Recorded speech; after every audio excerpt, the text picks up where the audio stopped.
Alhamdulillah nahmaduhu wa nasta'inuhu wa nastaghfiruh wa na'udzu billahi min syururi anfusina wa min sayyiati a'malina may yahdihillahu fala mudilla lahu wa may yudlil fala hadiya lahu.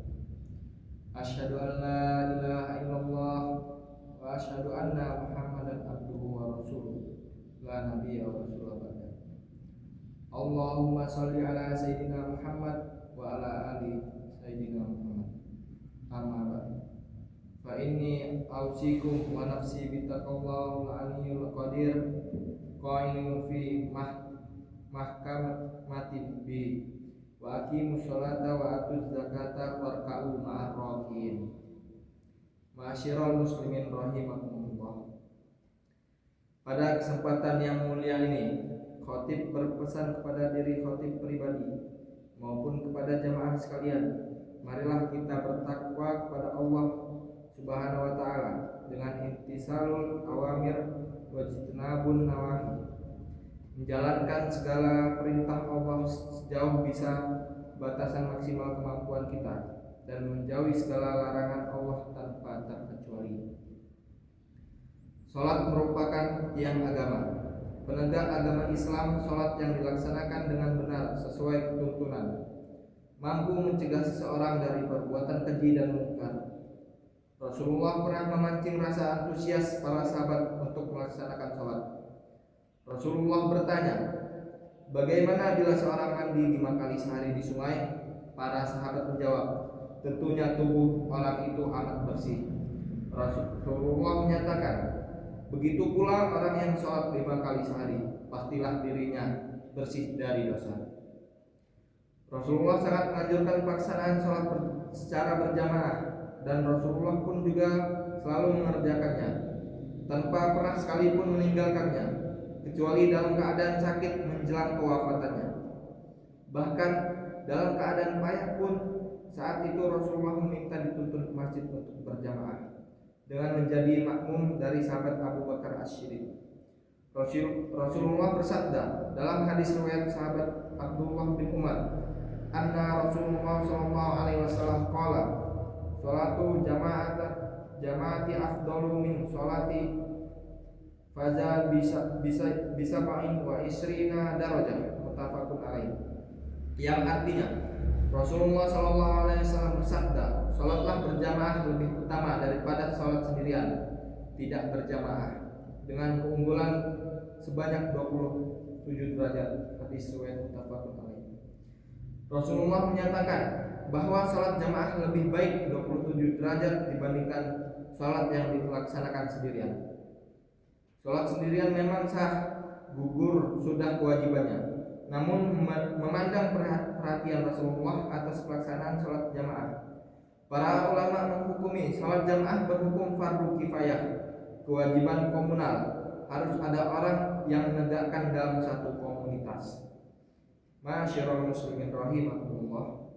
Dalam keadaan menjelang perang pun, Rasulullah tetap melangsungkan salat jamaah. Rasulullah membagi pasukan menjadi 2 kelompok besar. Ada yang menjadi makmum secara bergantian, satu kelompok mengikuti Rasulullah, satu kelompok lain berjaga waspada sewaktu musuh datang. Salat model seperti ini kita kenal sekarang dalam kajian fikih sebagai salat fi syiddatil khauf, salat jamaah yang dilakukan dalam kewaspadaan yang tinggi.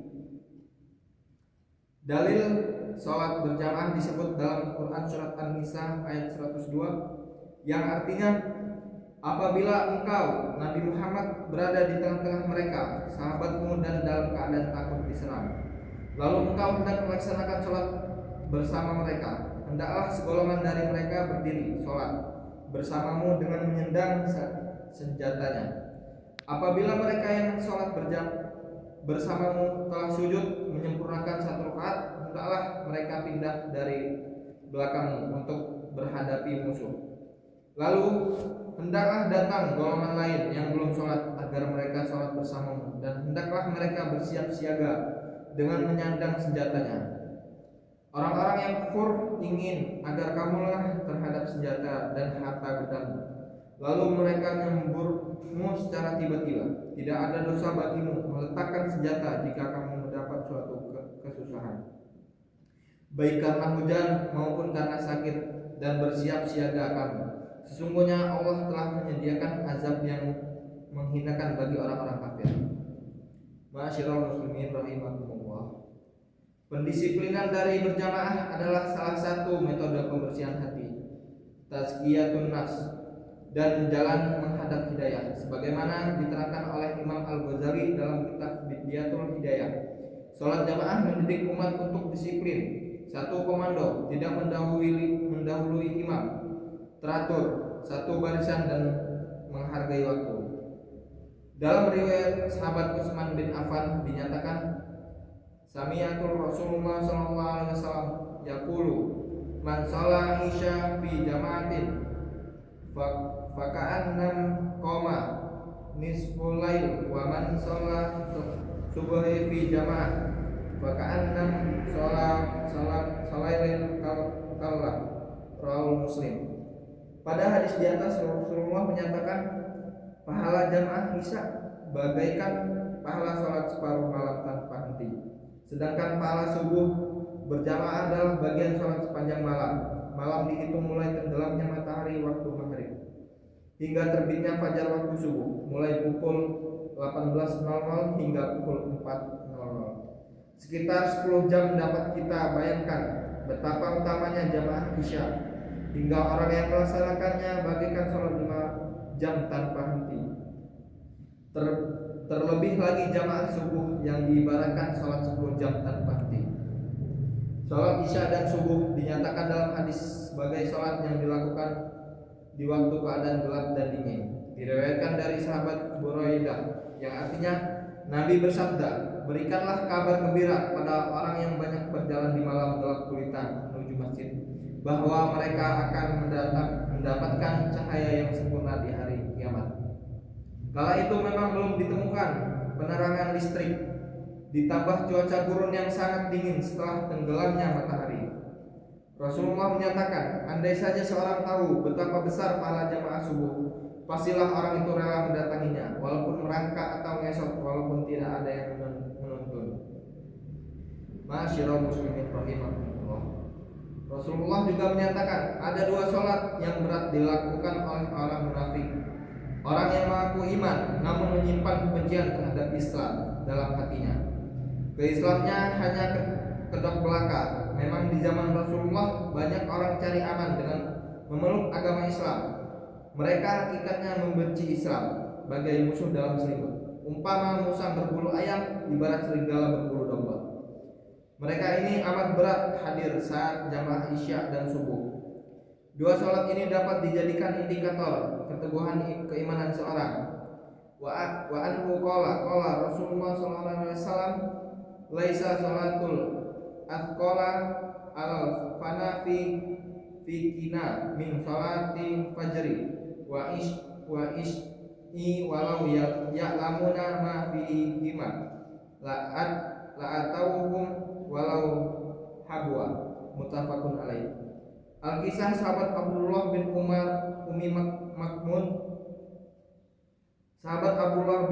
Maktum, sahabat Nabi yang buta, pernah istidzan meminta izin pada Rasulullah untuk tidak mendatangi sholat jamaah.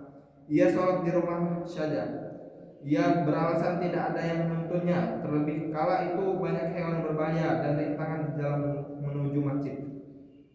Namun saat sahabat yang menjadi penyebab turunnya surat Abasa ini akan pamit, Rasulullah menanyakan, apakah ia masih mendengar seruan azan? Sahabat Ibnu Umi Maktum menjawab, ia masih mendengar azan. Rasulullah lalu berkata, kalau begitu tetaplah kau mendatangi jamaah sholat.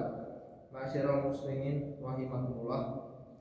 Rasulullah yang sangat gelisah terhadap orang Islam yang enggan sholat jamaah di masjid, hingga Rasulullah pernah berandai, andaikan aku serahkan tugas menjadi imam sholat pada seseorang, lalu aku keliling rumah orang yang tidak sholat jamaah, lalu aku bakar rumahnya. Redaksi hadisnya sebagai berikut.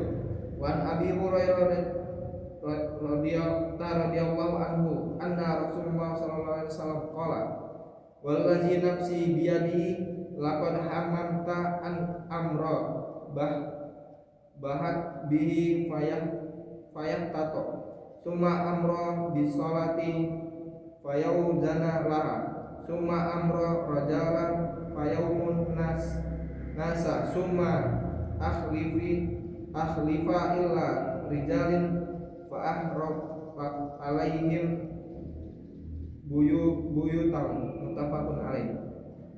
Hadis ini tidak untuk dimaknai mentah-mentah. Hadis ibarat ancaman Rasulullah bagi mereka yang menyepelekan sholat jamaah dan wujud ekspresi kekecewaan Rasulullah terhadap mereka. Generasi salafus sholih tercatat tidak pernah meninggalkan sholat jamaah. Para kiai dan ibu nyai selalu mendakwahkan sholat jamaah dan sholat jamaah mereka. Selalu di masjid, bukan di kamar dengan suaminya, istrinya, anaknya, ataupun muridnya.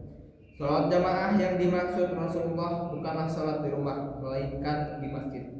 Yang disyariatkan sholat berjamaah memanglah kaum lelaki. Pahala sholat jamaah diberikan setara bagi kaum wanita yang sholat di awal waktu. Wanita diperbolehkan mendatangi sholat jamaah di masjid selama suami meridhoinya dan tidak ada gangguan atau fitnah godaan lelaki tidak senonoh di tengah jalan menuju masjid. Ma'asyiral muslimin rahimakumullah.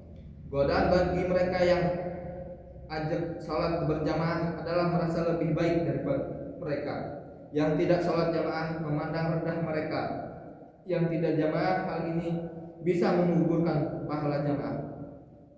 Godaan bagi mereka yang malas berjamaah adalah perasaan enggan sholat di masjid, enggan mendatangi seruan azan, merasa sholat sendirian toh tetap sah, merasa sholat jamaah membuang waktu, bahkan merasa lebih baik sholat sendiri tidak terlihat orang daripada sholat jamaah terlihat orang dan takabur. Sholat berjamaah tidak ditujukan memperlihatkan amal ibadah pada orang banyak. Rasulullah dan semua orang soleh mengamalkannya, maka tidak selayaknya kita meninggalkan sholat jamaah dengan berbagai alasan yang ada. Kadar penggerak umat, guru, orang tua, pejabat perlu memberikan keteladanan tentang keajakan berjamaah, menjadi inspirasi bagi kaum awam, bagi anaknya, muridnya, pengikutnya, serta rakyatnya. Imbauan tanpa disertai contoh nyata, tokoh panutan berat untuk dipahami. Melaksanakan ibadah wajib saja bisa kita istilahkan sebagai ibadah minimalis, sekedar menggugurkan kewajiban, menghindari diri dari dosa dan murka Allah. Namun bila ingin menjadi hamba yang lebih dekat dengan Allah, lebih meningkatkan kualitas keislaman, menguatkan semangat perjuangan dan syiar Islam, maka sholat jamaah adalah caranya, di samping memperbanyak ibadah sunnah. Semoga Allah menjadikan kita sebagai hamba bertakwa yang bisa istiqomah melaksanakan sholat berjamaah. Amin ya rabbal alamin. Barakallahu li wa lakum fil Qur'anil azim wa nafa'ani wa iyyakum bima fihi minal ayati wa dzikril hakim wa taqabbala minna wa minkum innahu wasamiul alim.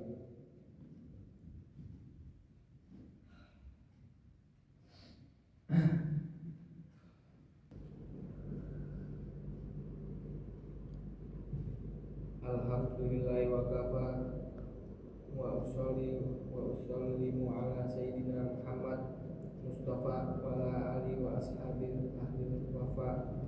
Asyhadu an la ilaha illallah wahdahu la syarika lahu wa asyhadu anna sayyidina Muhammadan abduhu wa rasuluhu amma ba'd.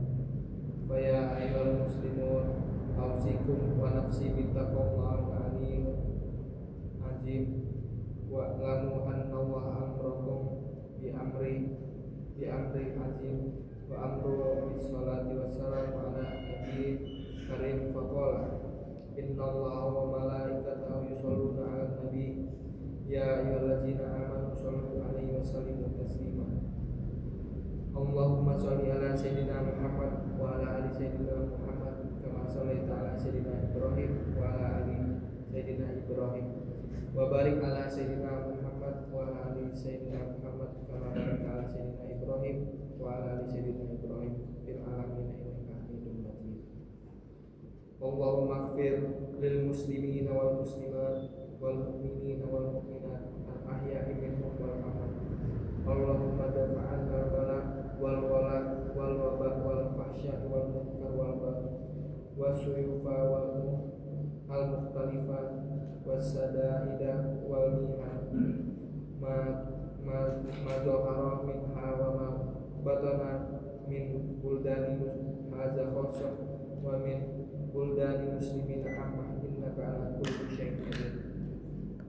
Ibadallah, innama ya'murukum bil adli wal ihsan wa ita'i dzil qurba wa yanha 'anil fahsya'i wal munkar wal baghi ya'idukum la'allakum tadhakkarun wazkurullaha azim yazkurukum wal zikrullahi akbar. Subhanallah.